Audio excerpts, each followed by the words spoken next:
Hi, everybody. Welcome to another episode of Prime Talk. Today, this is episode number 3, which is going to deal with the topic of how Amazon businesses are being evaluated and how the exit process can maximize the valuation. Okay, because this is a special production for Amazon sellers on how to make an Amazon exit, basically how to sell your Amazon business. So because of the importance of this topic, basically to all Amazon sellers, Getita has decided to add Fortunet to help us and the sellers understand the different aspects of selling an Amazon business. So once again, for episode number 3, today we have with us once again, Michal Oron. Michal Oron is the co-founder and CEO of Fortunet, which is an investment banking firm that specializes in selling mid to large e-commerce businesses and mainly Amazon businesses. So Michal, welcome to the show once again. Glad to have you. Hi, Yoni. It's great to be here with you.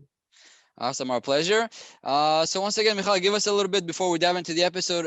Describe a little bit Fortunet. What's the purpose? What's the background story, the experience, and dive into the episode that we're gonna handle and the topic that we're gonna handle today in the episode. Okay, so really in short about us, Fortunet, as you mentioned, we're an investment banking firm.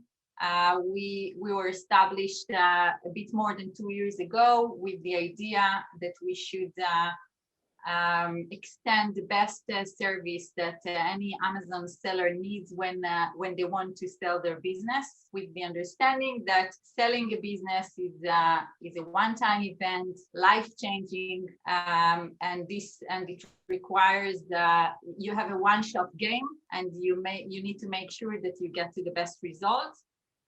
So we are a group of highly experienced people in this field, in mergers and acquisitions, Amazon experts and financial experts, and we combine all this experience and knowledge in order to get these results for our clients.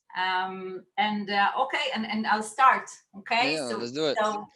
So today we're now after the decision of a seller to sell the business. Okay, so you decide. We spoke in the past and in the previous episodes on why should I sell my successful business? When should I do it? Okay, now you came to the decision that you want to sell your business. Now what is your next goal?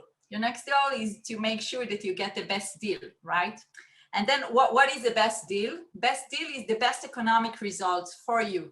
And this is reflected in two main components. One is the price, how much money you put in your pocket eventually. And the second one is the structure of the deal, which eventually, of course, contribute to the price that you get, but it goes, sometimes the value lies with the structure. Mm-hmm. And when I refer to structure, I think I will mention just few points, which I'll touch later on.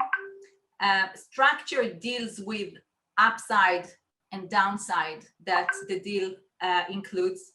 It deals with time, because payment and the deal sometimes is stretched over time. So the time poses some value as well as some risk or risk to the value.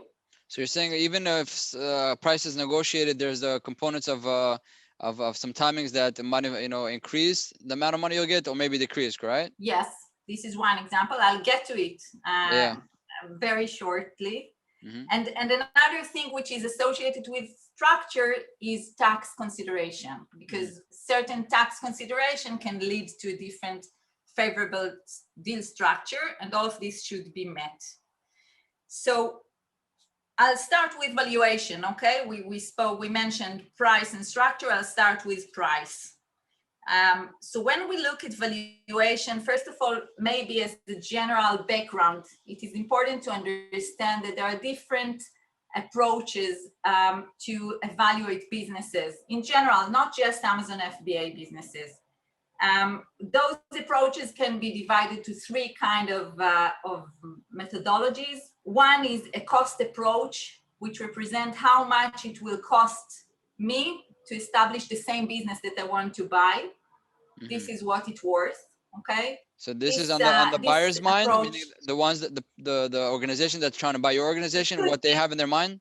Right. Mm-hmm. Yes, it could be on their mind. This is not the approach which is implemented currently on Amazon M&A market. Okay. Mm-hmm. There is another approach which is it will be a spoiler. This is also not an approach which is adopted, but just to understand that there is such an approach and it is in the back mind of buyers. It is called DCF. This is a discounted cash flow for the business. This is the present value of the future expected cash flow of the business. This requires a more longer historical data in the industry. It is quite extensive exercise to be able to predict future cash flow, and this is not the chosen approach as of now in this market. Yep.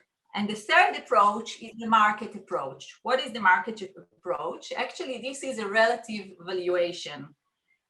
You evaluate your business and buyers evaluate your business in comparison to a valuation which was attached to comparable businesses, okay? And so this approach actually uses the wisdom of the crowd, of investors and of other business owners, okay? Because if a similar comparable business was sold for a certain price and many such businesses were sold for a certain price, you may think that the accumulative knowledge of the crowd has something in it. All of them understand something, so you can rely upon this to a certain extent. Yeah, I think it might be the case for the current industry because, like you said, it's so fresh and so young. So old traditional models such as a discount, the discount of future cash flows, or how much will be to cost the cost of setting up a business from scratch. These are more for established, conventional industries that many business owners are familiar with.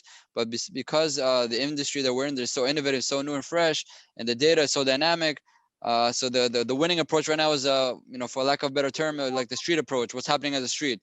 In the street, most of the buyers are doing this and that. So that's kind of the street wisdom, and that's pretty much the policy that's in place.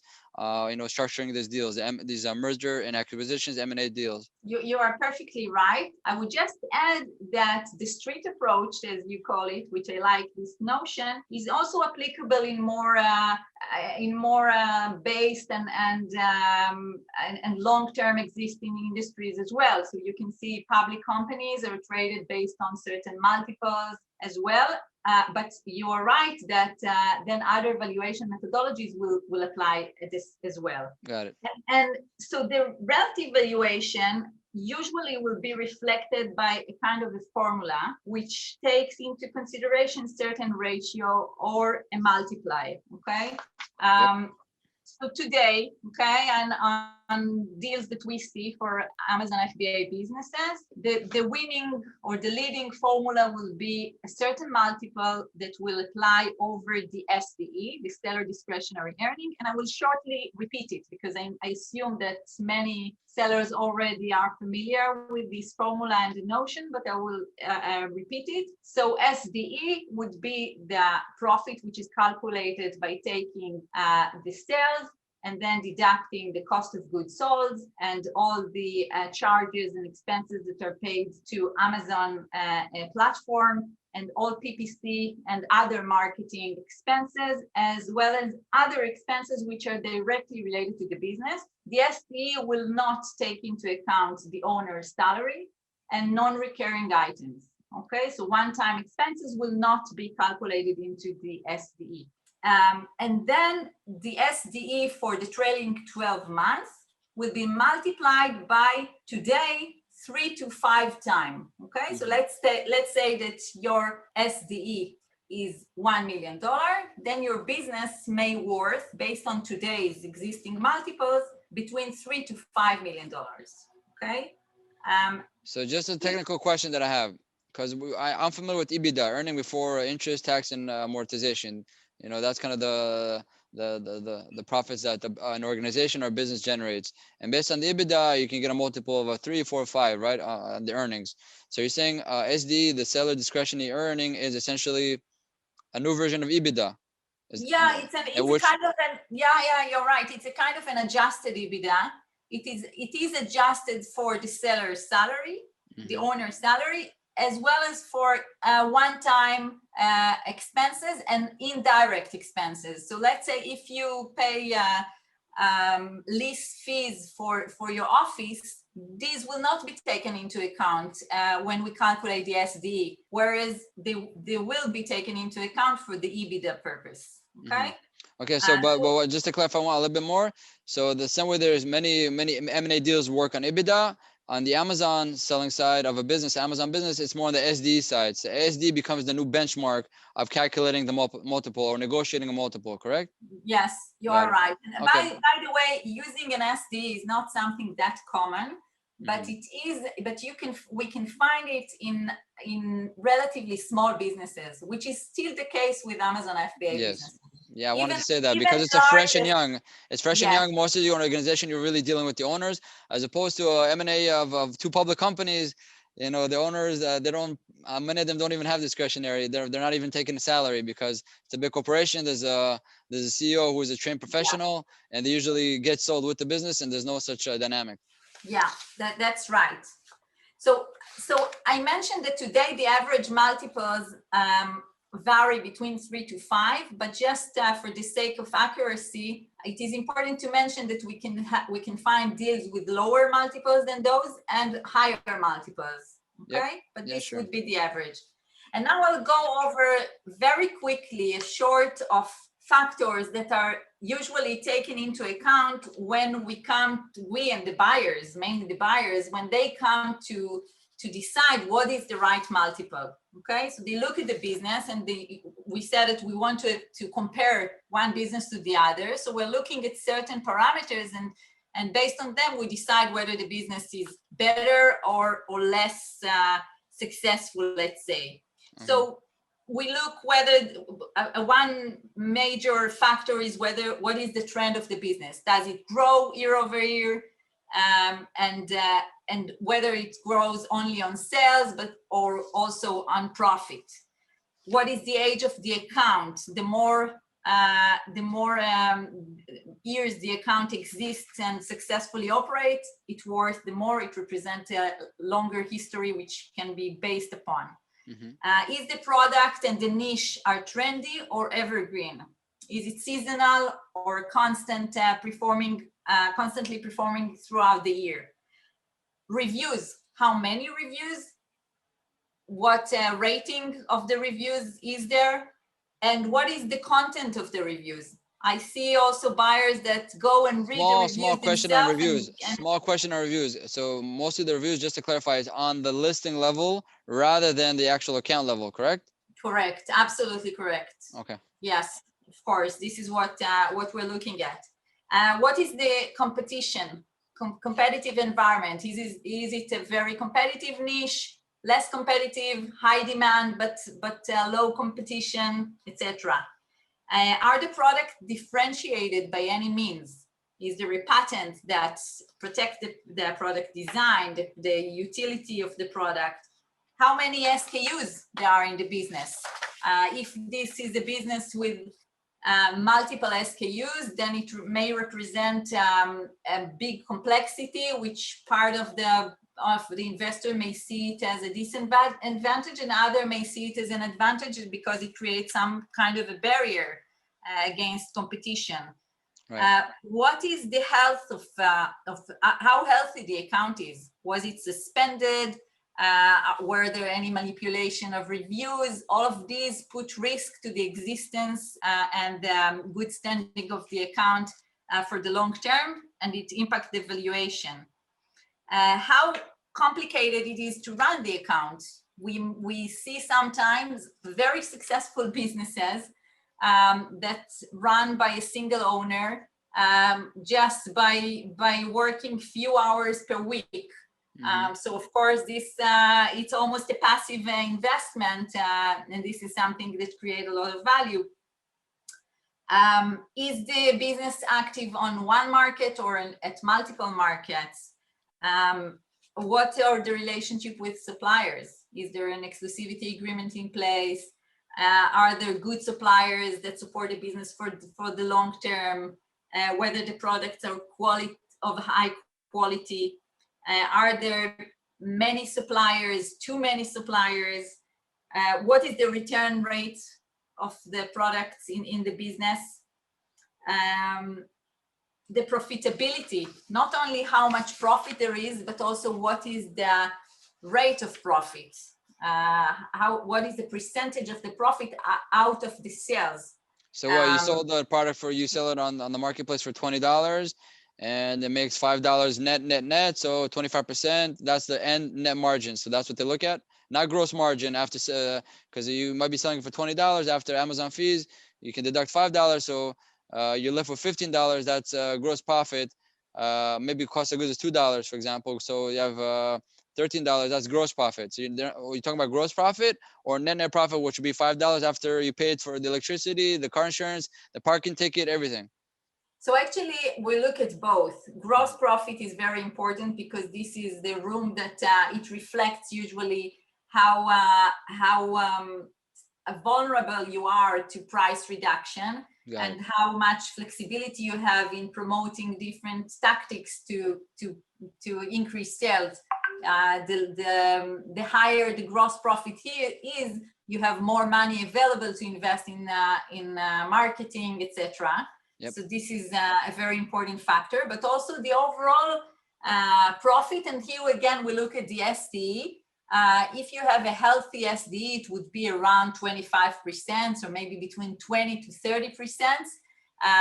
And we see, of course, cases of very successful businesses with 17, 18, 19%. And we also see businesses with 40 and 50% of SD, which is great on one hand. On the other hand, there is always a question how sustainable such a profitability is. So give me some numbers, example on SD, which is 50%. I'm not sure I understand the calculation of 50%. 50% out of what? The SD? Of sales? So you sold the product for $20 and then you're left with $10 SD because you deducted all the cost of the sellers and how much it costs to keep the seller in the business? Exactly. That's it. That's exactly the case. Got it. Okay. So this would be 50%. Nice. So these are, in general, I just went over this list of factors that we would usually look at, but of course there are other factors that we need to take into consideration when we analyze each and every business, and here it depends on the business itself. Now I want to refer to the process, to the sale process itself, okay? Because valuation first lies with the strengths and weaknesses of the business, that's for sure. That's the main generator of the valuation that a seller can eventually get. Mm-hmm. But there is a lot of value hidden in the process for the sale of the business that we run. And here I would like to refer to two parts of it, okay? So the one part of the process is related to the business itself. It's a more internal contribution of the business to the success of the process. So this will start with telling the story of the business in the right manner. Mm-hmm. Here we need to be I mean the seller with the right consultants must be highly knowledgeable about the business, the risk associated with it, the opportunities that lie with the business, the competition, and the built-in answers that the business poses against such competition. For example, leading position in strong keywords. Okay, this is a strong long-term asset of a business. Projection of the business is also very important. Before you start the process, you must have a good projection for the future. This way you can understand how much it's worth. The projections that you usually see throughout the deals, is it for what? For how long is a projection? For 12 months? 24, yes, 36? At least for 12 months. Actually, in larger businesses, we try even to prepare an outline of a projection for 3 years, just to understand what is the roadmap for growth for the business. It's not a strong projection that someone can commit to, but at least to understand what can be done here for the long run. but at least a projection for the next year. It is very important before you start your selling process. Got it. So just And anybody also listening to another this. thing which is important to create value in the selling process is to identify points for improvement. So not asking just for applauses and kudos for the great work that was done today, but also try in a modest manner to identify what can be done better. Everything that can be improved in the business, it's an hidden value in the business, and you can get it in a sale process if you know how to present it. So basically you're saying And if then you the focus, process itself, let me okay? just So cut you. Let me just cut you. There's a little bit of a lag. Sorry. So you're saying that here we have an interesting um, function of where you identify the weaknesses of your business, you present it during the sale, but you present it in such a way where it, by addressing them, it leads to opportunities to improve and increase, and overall, because of that, there's more room for growth and earning more. And actually, by identifying that and focusing on your weaknesses and presenting it, hopefully you'll get more out of your business if you're trying to sell it. That's a very interesting component that I never really thought about, how this minus, focusing on the minus, can create a plus and present itself as an opportunity. See, since you're so impressed of this, I will add that even in the more extreme equations, we try to present adjustment to the profit based on such mistakes or imperfections in the way of doing business. So, for example, if someone took too many air shipments, which doesn't make sense, and it lowers the profit a lot, then we may claim that this should be disregarded when we look at the profit. And so this is another of the same thing. Okay? Very interesting, very cool. Yeah. So now about the process itself. So as I said, we are working with the assumption that we are trying to figure out what is the right valuation based on comparison to other deals. The challenge with this approach is that there is not sufficient information in the market at any given time. It's not that someone can know exactly how much all the latest deal in the market were evaluated for. And another challenge is that the market is very dynamic. So even if one could have access to recent deals that took place, it is hard to absolutely predict how much a certain business will be valuated for based on this dynamic. The number of buyers is growing, the demand is getting higher. So it's tough to predict how much exactly, based on a comparison to other deals, a certain business will be valued. So you're saying, let me just add to here. So you're saying there's no one single directory or database where everybody can tap into and kind of have a feel on what's going on in the market entirely. Because if you compare this to real estate, every real estate deal is registered in, the offices of the law, the registration, in Israel, it's called tabu, I believe. Yeah. And in the United States, it's I forgot what the name is, but every deal is registered either in the town or in the state or the federal government or whatever it is. So you can actually have an archive, say in year 2019 or 2020, these are all the deals. This is a map for each deal. So you can really have hardcore data on how to structure things. Where here, once again, we're dealing with the innovative, fresh industry, which is a bit more, like you mentioned, dynamic than anything else that's out there. So there is a street valuation, but take it with a grain of salt, because even the street is that very dynamic, but with its nature. So this is kind of the mood of things right now. Exactly, you are right. So even if we had a public registry for all those deals, then whatever was relevant a month ago may not be relevant in the next month. That's the issue. Good point. So what is the solution, and what do you need to do in order to solve this challenge? First of all, you need for every deal, and for a single seller, it will be for your own deal, you should make sure that you tap the whole market. You should identify who are most or all of your potential buyers, and you should make sure that your story, which is well said, is shared with them. in order to get feedbacks and hopefully to get offers from as many potential buyers as possible. Another important thing in this respect that this process leads to is to learn from buyers, to get their feedbacks and listen to what you hear.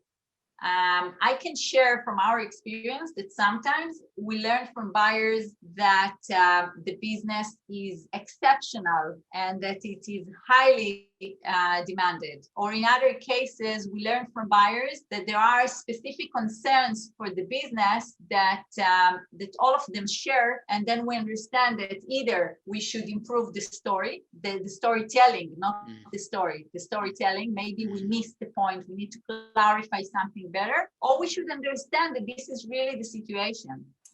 So learn from the experience and the wisdom that is out there among those buyers. Another thing is to run a kind of an auction. So it's not, you shouldn't, it's not a public auction, of course. It's an informal auction, but you need to create a dynamic of a deal in which different buyers submit their offers, and then you, by this dynamic, you get to the best result. Adding to that, a negotiation, a good negotiation. So what is a good negotiation? It's not just being tough and play hard to get, but also about being creative and listen to what is the buyer view of the business, what is the buyer's needs out of such a deal, what is your best aspiration for this deal, what do you want to get, and then find creative solution that will bridge any theoretical gaps between what you are looking to get out of the deal and what the buyer is looking to get out of the deal. Got it. So this leads to, and now and here again, we talked about valuation, the price, the multiple, and then the deal structure. And the idea of all of this is to create a win-win situation. Okay, you don't want your buyer to lose money. You don't want your buyer to be sorry for purchasing your business, but you don't want to be sorry for selling your business for not a sufficient price and terms. So you should aspire for a win-win situation, and you should, if you like it, you should look for a way to make lemonade out of any lemon that you meet in the process. And you do meet lemons here and there. And here I want to refer to certain, just to give certain real examples that I came across, that we dealt actually, and just to point out different potential deal structures that can answer such obstacles or challenges and get to the best, at least to a very good result.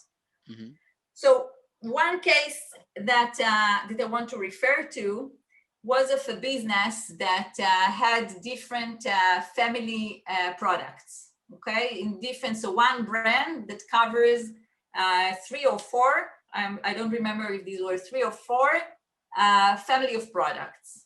What does that mean? What does that mean, family of products? What does that mean?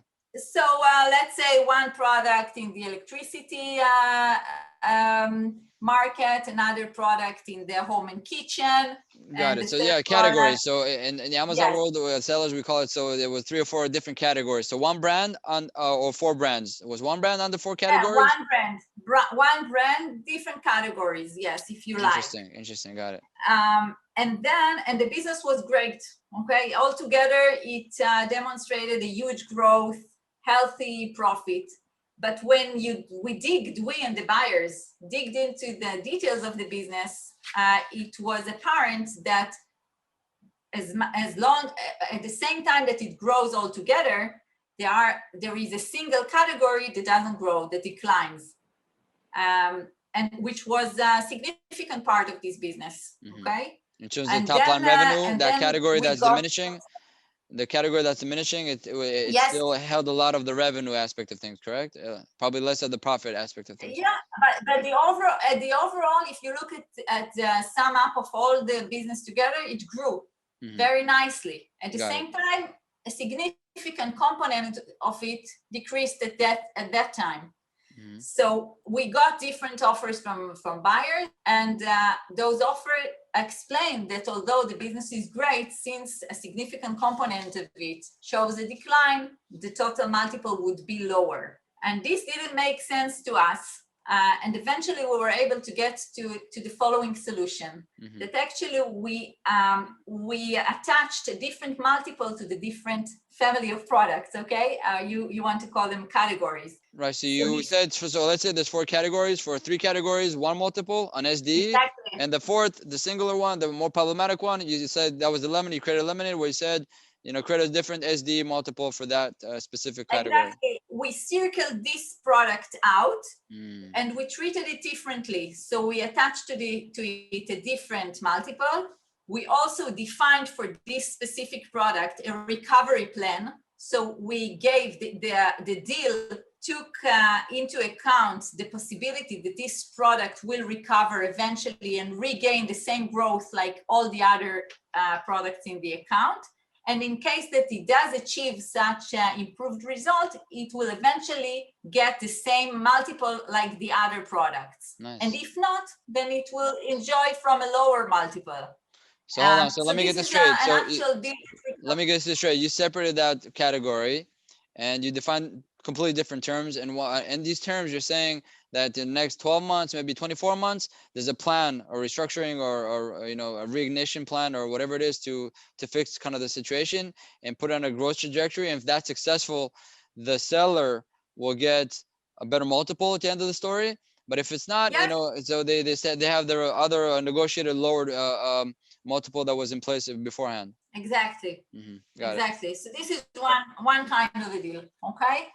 Which it's a great result. I mean, and a great result, by the way, for both the buyer and the seller. Very this fair, is why yeah. Very fair. it. Yeah. Another case, okay? Another business, a great business that demonstrates a great growth.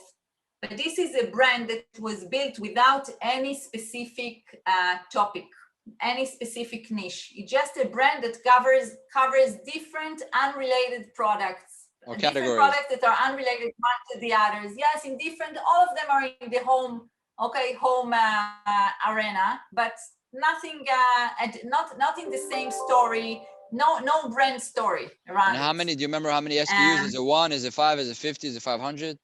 Above 100.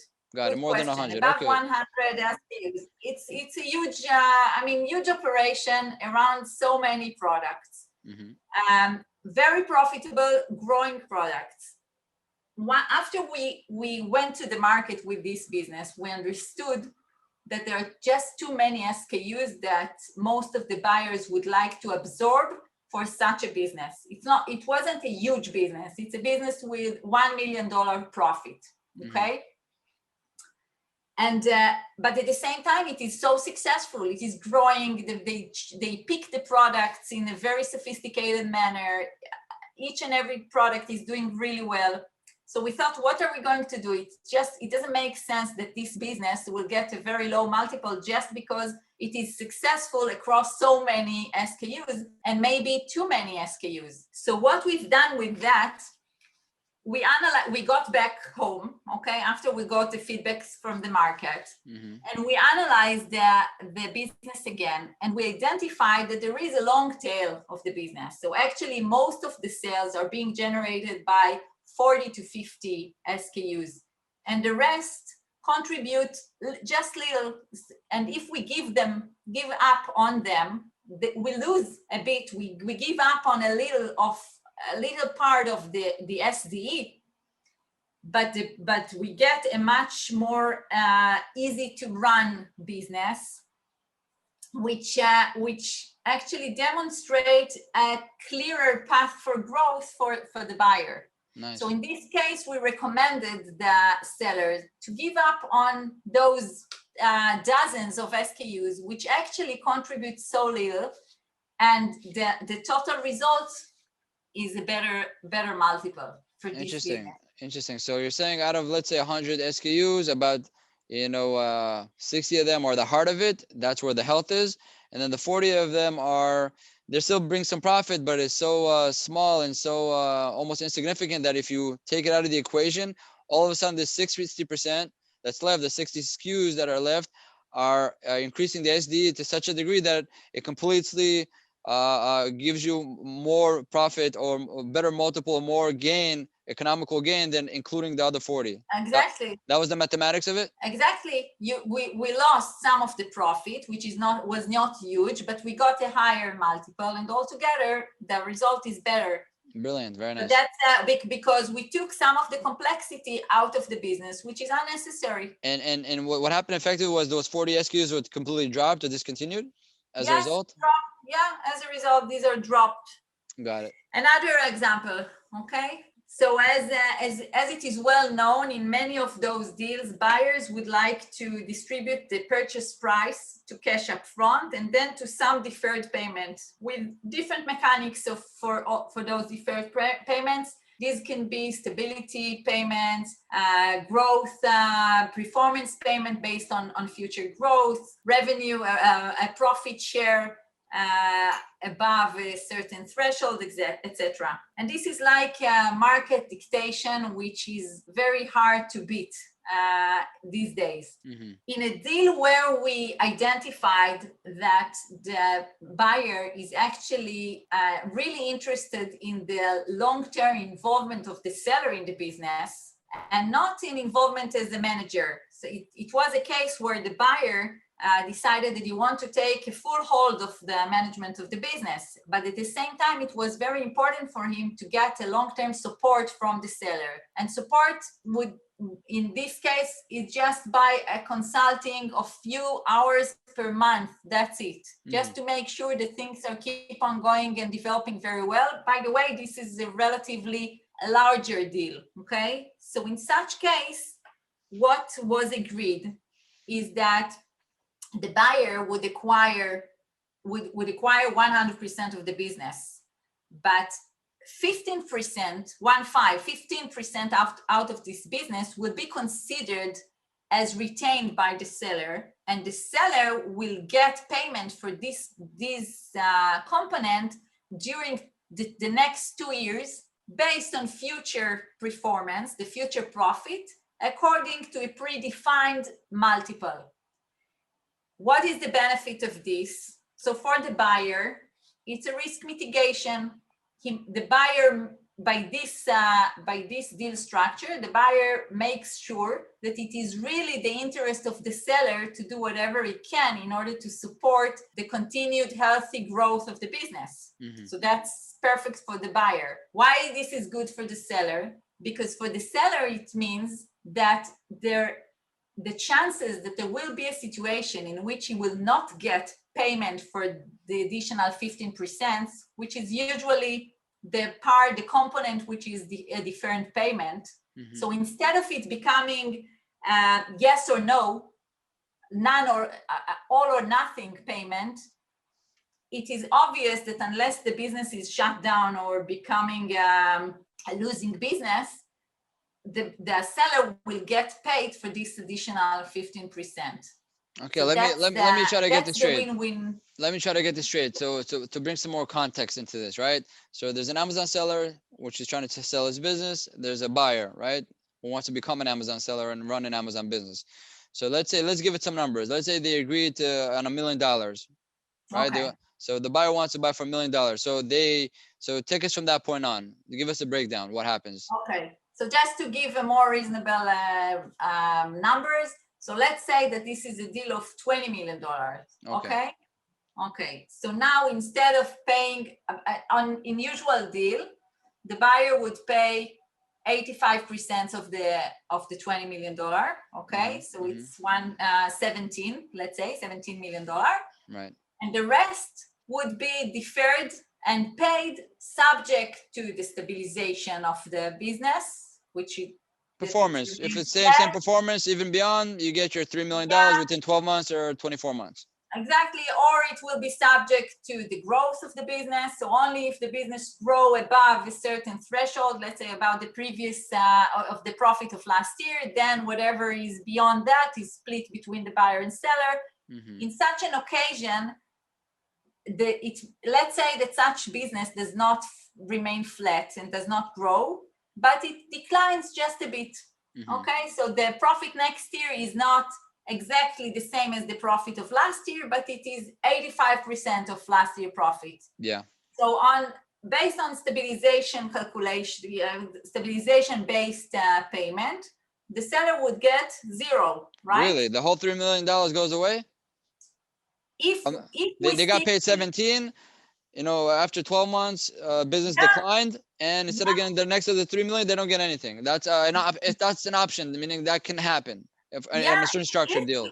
If we stick to the more common deals that are around that are out there. But based on the deal that we created in this case, and this was achievable because of the interest of the buyer in the continued involvement of the seller in the business, we defined the seller as if he remains a partner, if he remains the owner of these additional 15% for another 2 years. During that time, on installment, these 15% of the business are being acquired from the seller based on the future performance. So let's say that the profit remains the same. So we would get just additional $3 million, okay? Right. And let's say that the profit increases, then you will get more because the same multiple would apply on a larger profit. Right. And let's say that the profit decreases, okay, then you would get less than 3 million, but it will not be zero. Got it. Okay. Very, very good. Very flexible. So you said the remaining 15% of the business is kept in such a level or dimension where it's flexible. So if it's all the same, you get your 3 million. If it goes up, you benefit from that. But if it goes down, you don't get. It's not a zero-sum game like you mentioned earlier. You'll get something out of it as well. So it becomes a more fair structure for all that's involved. Hopefully, what will turn to be the case is that you support it, you nourish it, and then at least you get your 3 million or beyond, and everybody will be happy. Because if it's the same or beyond, obviously the buyer is happy because they're able to make their purpose. So yeah, it's very, very creative. It tastes like a good lemonade, I would say. Yeah, and so maybe another example. Do we still have time? Take your time. Yeah. Okay. So another example. Okay. Yeah, it's good stuff. This is interesting. A business that the seller, and we supported the seller in this case, thought that the business should be evaluated at 4 times the SDE. Okay, and he had a candid discussion with a very good buyer, and we told him, I want 4 times the SDE. And the buyer said, I agree with you. Okay, you should get 4 times over your SDE, but we have a request. We want to pay first of all 3.5 times the SDE, and the remainder, half multiple, we will pay you in the future based on performance. Okay. And the buyer was really insistent on this requirement. We were trying to balance between the parties' need, and then the solution here was to increase the total multiple to 4.3. And why is that? Okay. Because if the seller is participating at a risk which is associated to the future performance of the business, then it just makes sense that he will enjoy from the potential reward, the potential benefits. So let's say that the business is doing better, then he should get more. So instead of getting the seller thought that he should get 4 times the SDE, cash paid upfront. Right. The buyer thought that he should pay 3.5 times the SDE upfront and half time the SDE in the next year, subject to the stabilization of the business. Mm-hmm. So the solution here, the win-win here, is that the buyer did pay 3.5 times the SDE cash upfront, but then next year, if the business goes as defined, stabilized as defined, the seller would get, instead of half time the SDE, it will be 0.9.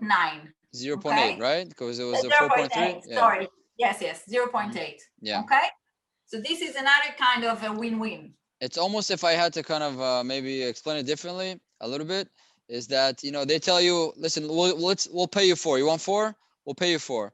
But 3.5 now, and then 5 later, saying, that 5 later, that's my money. So what are they telling you? I'll pay you that 5 later, but I'll pay with interest if it's successful. That 0.3 is almost like an interest, if you like.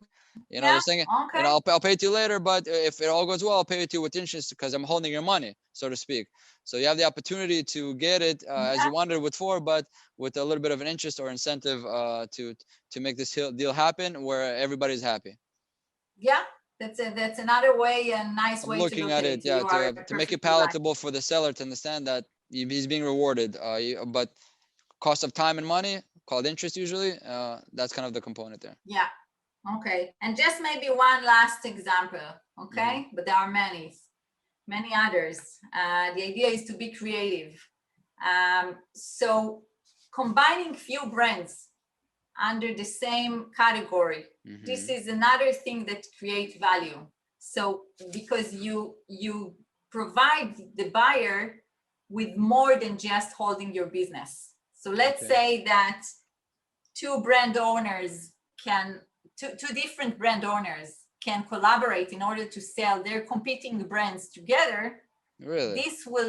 This will provide a higher benefit to the buyer, and some of the buyers may be willing to pay more for the combination of those two brands. Hold on. What you're telling me is when you try to sell your Amazon business, so effectively what you do is you identify your competitor and you reach out to them and say, let's team up together to both make an exit.